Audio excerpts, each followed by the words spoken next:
as investors, we're seen as check writers, but what people don't realize is the earlier you go in the life cycle of a company, founders are looking for help on anything and everything possible. So how does a team of 4 or 5 people actually help? It's very difficult unless you have skills that can actually solve these problems for them. Blume today has 70 companies and more than 125 founders. At this scale, even a Google groups of founders delivers massive value to everyone. A lot of interesting experiments are possible. For example, every outgoing talent from a company can be placed into another. Blume is a community. It's an ecosystem of practitioners and entrepreneurs. Karthik of Blume, he says, the capability that got you till this phase of a company is not what will take to the company to the next level. And I believe Blume helps you build that skill and that scale that is needed to take your company to the next level.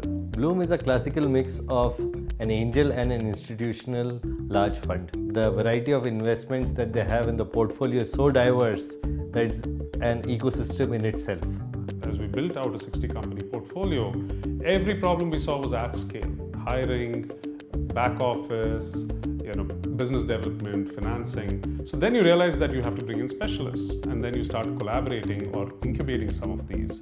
And slowly we've moved from like a 5-6 member team and grown as a startup ourselves to effectively having a network of 30-40 people who effectively make the platform. Although a lot of money is being pumped into Indian startups today, what doesn't really change is that it is painstakingly slow to build a business in India. Therefore, what doesn't work is that the founder is unwilling to go out in the market and battle it out. And certainly if a founder is only going to try selling online, that business is not going to scale in India. So two things stand out that Blume tries to avoid when we look at backing startups. One is that we found that Me Too models don't work really in India.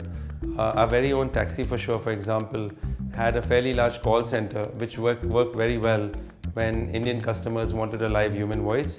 And the second is deep operating skills for founders, because the execution challenges are really difficult in Indian startups.